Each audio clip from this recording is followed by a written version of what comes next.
અમરેલીના વિદ્યાનગર સોસાયટીના લોકો દ્વારા જે અનુસૂચિત જનજાતિ કુમાર છાત્રાલય શરૂ થાય તે પહેલા જ વિરોધ કરતા વિકીભાઈ ચાવડા દ્વારા 3 લોકો સામે એફઆઈઆર દાખલ કરવા સિટી પોલીસ સ્ટેશનમાં અરજી કરાઈ। અમરેલી શહેરમાં 2 દિવસ પહેલા વિદ્યાનગર સોસાયટીમાં સોસાયટીના લોકો દ્વારા અનુસૂચિત જનજાતિની કુમાર છાત્રાલય શરૂ થાય તે પહેલા વિરોધ નોંધાવ્યો હતો। આ વિરોધના પગલે 3 લોકો સામે અમરેલી સિટી પોલીસ સ્ટેશનમાં અરજી દાખલ કરવામાં આવી છે। સમગ્ર વાત કરીએ તો અનુસૂચિત જનજાતિ અને અનુસૂચિત જાતિ અત્યાચાર નિવારણ અધિનિયમ 1989 તથા નાગરિક હક રક્ષણ અધિનિયમ 1955 તળે આરોપીઓ ડોક્ટર મધુભાઈ ભરખડા, દિલીપભાઈ બામટા, શ્રુતિબેન જોશી આ 3 લોકો સામે એફઆઈઆર દાખલ કરવા અને ધોરણસરની કાર્યવાહી કરવા માટે ચાવડા દ્વારા લેખિતમાં અરજી કરવામાં આવી છે। એડવોકેટ નવચેતન પરમારે જણાવ્યું હતું કે અહીં અનુસૂચિત જાતિના કુમાર છાત્રાલય છેલ્લા 2 વર્ષથી બંધ પડી છે। આ કુમાર છાત્રાલયને ફરીથી શરૂ કરવા માટે અનેક રજૂઆતો કરી હતી, ત્યારે આખરે 2 વર્ષના અંતે સરકાર કુમાર છાત્રાલયને ભાડેથી આપવાનું નક્કી કર્યું હતું। અનુસંધાને અમરેલી શહેરના વિદ્યાનગર સોસાયટીમાં બિલ્ડિંગ ભાડે રાખવામાં આવ્યું હતું। આ બિલ્ડિંગ કોમર્શિયલ છે અને જર્જરિત નથી, જેવી તમામ પ્રોસિજરના અંતે આ બિલ્ડિંગ ભાડે રાખવાનું નક્કી થયું છે। જ્યારે કુમાર છાત્રાલયને શરૂ કરવાની વાત આવી ત્યારે વિદ્યાનગરના રહીશો દ્વારા વિરોધ કરવામાં આવ્યો હતો, જેમાં ડોક્ટર મધુભાઈ ભરખડા તેમજ દિલીપભાઈ બામટા, શ્રુતિબેન જોશીએ ખોટી રીતે વાંધો ઉઠાવ્યો હોય। તેમને એટલું જ કહેવું છે કે એની પહેલા 8 વર્ષ સુધી કુમાર છાત્રાલય ચાલી છે, 3 વર્ષ કિડ્સજી સ્કૂલ ચાલી છે, ત્યારે તેમની સામે તેમને વાંધો નથી। જાતિવાદી માનસિકતાના કારણે તમે આવેદનપત્ર અને વિરોધ નોંધાવો છો જેવા વિવિધ મુદ્દાઓને લઈને આક્ષેપો કર્યા છે। ત્યારે અમરેલી સિટી પોલીસ મથકમાં એટ્રોસિટી એક્ટ હેઠળની ફરિયાદ આપી છે। Reporting by Jainik Sojitra, Amreli. હા, હું અમરેલીથી એડવોકેટ નવચેતનભાઈ પરમાર।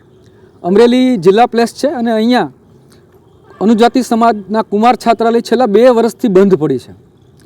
સરકારને કર્મનિષ્ઠો દ્વારા કાંતિલાલ પરમાર, ધીરુભાઈ ખેટોલિયા, વિજયભાઈ વણઝારા વગેરે સતત રજૂઆતો કરતા 2 વર્ષના અંતે સરકારે અનુજાતિ કુમાર છાત્રાલય ભાડેથી આપવાનું નક્કી કરવામાં આવ્યું અને એના અનુસંધાને અમરેલીના વિદ્યાનગરમાં એક બિલ્ડિંગ ભાડે રાખવામાં આવ્યું।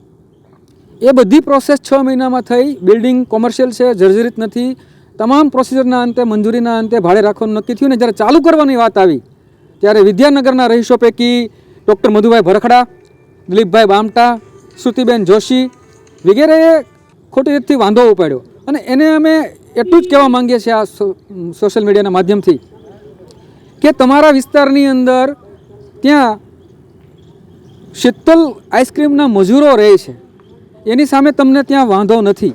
જે જગ્યા ભાડે મળી છે, કુમાર છાત્રાલય બનાવવાની છે, એની અંદર સંસ્કાર નામની કુમાર હોસ્ટેલ વર્ષો સુધી ચાલી છે, 8 વર્ષ, 3 વર્ષ કિડ પ્લેસ નામની સ્કૂલ ચાલી છે અને એમાં ઘણા વર્ષોથી શીતલના મજૂરો રહે છે, ત્યારે તમને એની સામે વાંધો નથી। માત્ર તમારી જાતિવાદી માનસિકતાના હિસાબે તમે અનુજાતિના વિદ્યાર્થીઓને ન ભણે એટલા માટે તમે આવેદનપત્ર આપો છો અને તમે એટ્રોસિટી એક્ટ તળનો ગુનો દાખલ કરો છો, ગુનો કરી રહ્યા છો।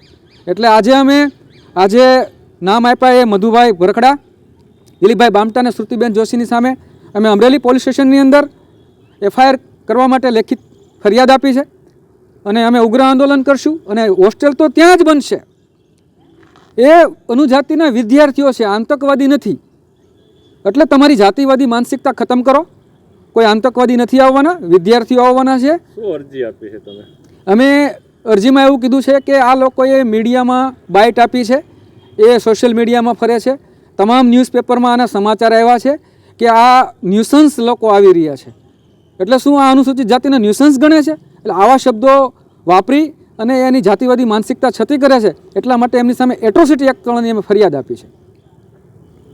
કોણે ફરિયાદ દાખલ? ફરિયાદી કોણ દાખલ? ફરિયાદીમાં અમારી આખી ટીમમાંથી એબી ચાવડા ઉર્ફે વિકીભાઈ ચાવડા અને અમે વસંતભાઈ ચાવડા, જયેશભાઈ લુવાર અને અમે બધા મિત્રોએ ભેગા થઈ અને નક્કી કર્યું છે। આજરોજ અમે અહીંયા સિટી પોલીસ સ્ટેશનમાં ફરિયાદ આપવા આવ્યા છીએ।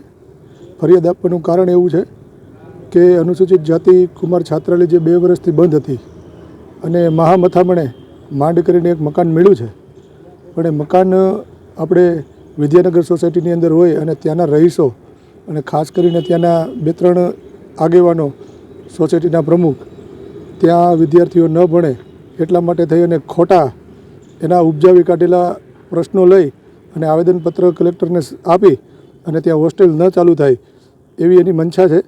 પણ અમે એ લોકોને એવું કહેવા માગીએ છીએ કે ભાઈ હોસ્ટેલ તો ત્યાં જ બનશે, કેમ કે બહુ ઝાઝા સમયથી અમારા વિદ્યાર્થીઓ રખડી રહ્યા છે અને ખાસ કરીને અનુસૂચિત જાતિના વિદ્યાર્થીઓ હોય ત્યારે જ તમારા પેટમાં કેમ તેલ રેડાય છે. માટે તમે જે કાંઈ પેલા બેન અમારા શ્રુતિબેન એવું કીધેલું કે કોઈ પણ મહેનત કરવી પડે કે કોઈ પણ લડાઈ લડવી પડે, તમે ત્યાં હોસ્ટેલ ચાલુ થવા નહીં દે તો કોઈ પણ લડાઈ લડવા માટે અમે તૈયાર છીએ. અમે કોઈ પણ સંજોગે હોસ્ટેલ ત્યાં જ ચાલુ કરશું. જેને જે મહેનત કરવી હોય તે કરી લેજો.